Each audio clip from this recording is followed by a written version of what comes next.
आथिखालाव बिटिआर गोरोबथाखौ लानानै गुवाहाटी गोजौ बिजिरसालियाव बारग' एमपि मानगोनां सानसुमा खुंगुर बैसो मुथियारिनि दैदेननायाव पिआइएल होनायखौ लानानै दुंहाव थासारि जानायनि बिथिङाव पिआइएलखौ मानो होखो आरो मानो होजाखो बियो मोनसे साननो गोनां बाथ्रा होननानै बिकेडब्लिउएचनि गाहाय मावफुं सोद्रोमा मिहिनीश्वर बसुमतारी बिथाङा ओरैबायदि बुङो।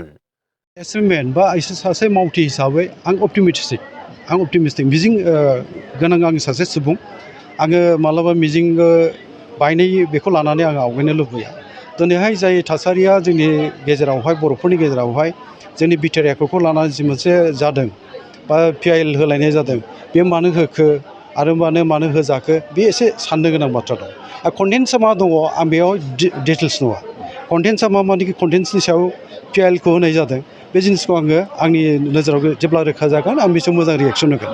आरो बाथ्राया जाहैबाय मा बे जानो नाङा जोंनि गेजेराव सावरायनाया जानांगौ। सावरायनायनि गेजेरजों गासैबो जेंनाफोरखौ सुस्रांनो नाजानांगौ, सर्ट आउट खालामथारनांगोन आरो बर'नि गेजेराव जेरैखि जाया जोंनि डिफारेन्सेसफोरखौहाय जोंनि फारागफोरखौ फोजोबलायनानै जोङो बोरै खौसे जानो हायो बिनि थाखाय जोङो नाजालांबाय थानांगोन, खामानि मावबाय थानांगोन।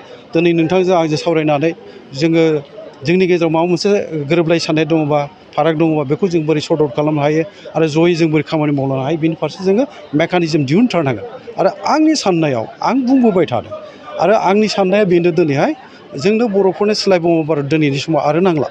आं बुंनो लुबैथों जोंनो नांसिगौ दिनैहाय इउनाइटेड पलिटिकेल स्ट्रागोल, खौसेथि राजखान्थियारि सोमावसारनाय बेखौ जोङो जुदि लाबोनो हायो बर'नि गेजेराव बेनो जोंनि बिराद गिदिर हाथियार, बेनो जोंनि देरसिन हाथियार जागोन। आरो बर' हारिनि माखासे थाबोनायफोर थांखि बा जोंनि मावनो लानाय बा जोंनि दाबि जाफुङैनि बेखौ जाफुंहोनो थांनायावहाय खौसेथि राजखान्थियारि सोमावसारनाया जोङो लाबोनो हायोबा बेजों जोङो साक्सेस जाथारगोन होननानै आंहा फोथायनाय दं। आथिखालाव समाजारि बिजोङाव गागि दैदेनगिरिफोरनि सोमोन्दै गाज्रि राव बाहायनाय आरो पिआइएल होनायखौ मिरु खालामनानै दैदेनगिरिफोरनि बुन्था सावनायनि अनगायैबो सावगारियाव गानाय गाग्लिनाय बायदि जाथायनि बिथिङावबो मिहिनीश्वर बसुमतारीया ओरैबायदि बुङो। मानगोनां जोंनि मावथि बिथांमोनाबो बिनि सायाव बुंदों। गमामायैनो एसे दुखुनांथाव बाथ्रा। नंगौ जोङो सिनियरखौहाय बे मा रोखोम लाबोदों जोंनि आगुनि दैदेनगिरिफोर जाय थासारियाव जाय समाव जाय हालोदाव जोङो गिलु बालु मोनसे थासारि जुजिबोबाय बा मोनसे समाव आदा सानसुमा बसुमतारीमोन बायदि परमेश्वर ब्रह्ममोन बायदि दैदेनगिरिफ्रा जेरै खामानि मावबोदोंमोन बै समनि थासारि दिनैनि थासारि बेथ' गोरोबा। बै समावहाय हारसाफ्रा जे हारिखौनो बर' हारिखौनो फोजोबस्रांनो नागिरनाय गिलु बालु पुलिस मिलिटारि लगायनानै बुथारग्लुंनाय आरो बिदिनो जोबथेसालियाव जोबना दोननाय गोबाङानो बिदिनो जिउ साजा मोननांनाय मुंख्लं जालांनांदों, सोरबा जिनाहारि खालामजादों। बेफोर जाथायफोरजों जोङो सौसिबोनांदों आरो बेनि गोबां फोरमानबो थाबाय। जोङो बिसमुरि भुमखानि बाथ्राफोरखौ गोसोखांनांगोन।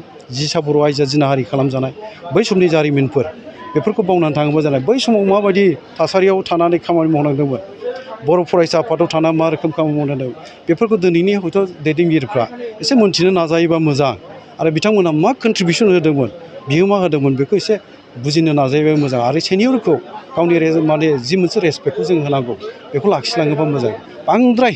बांद्राय सिमा गैयै बाथ्राफोर बुंनाया बारा थिग जाया। एसे सिमायाव थानानै बाथ्राखौ बुं। नंगौ डेम'क्रेटिकेलि बयहाबो राइट दं बुंनायनि, फ्रिडम अफ स्पिचआ बयहाबो दङ। दा फ्रिडम अफ स्पिच दं होननानै जाहा थाहा बाथ्रा बाहायनानै सोदोब बाहायनानै रायनाय मुं सुनाय बेफोर थिग जाया। आरो एक्टिभिटिस जि खोन्थानाय जादों जे माने फुथ्ला बानायनानै जोनाय सावनाय गाग्लिनाय बांद्रायो। सावनाया सावबाय थिगानो दं, गाग्लिनायफोर माबाफोर बेफोर रोखोमखौ बिसिम लाङाबा मोजां जायो आरोखि। आंनि खावलायनाय बे थागोन जाहाथे इयुनाव जोङो रेसेन्टमेन्टखौ खोन्थायोबा, जोंनि गाज्रि मोननायखौ खोन्थायोबा बा माबा मोनसे बेरेखा हाबा जादों होननानै बिनि थाखाय जुदि जों बाथ्रा बुंनांगौ जायोबा बा जोङो माबा मोनसे हाबाफारि लानांगौ जायोबा बेबायदि एक्सट्रिम पर्यायनि लायाबा मोजां जाया। आं बेखौ दिनै खावलायनो लुबैगोन नोंथांमोननि बे चेनेलनि।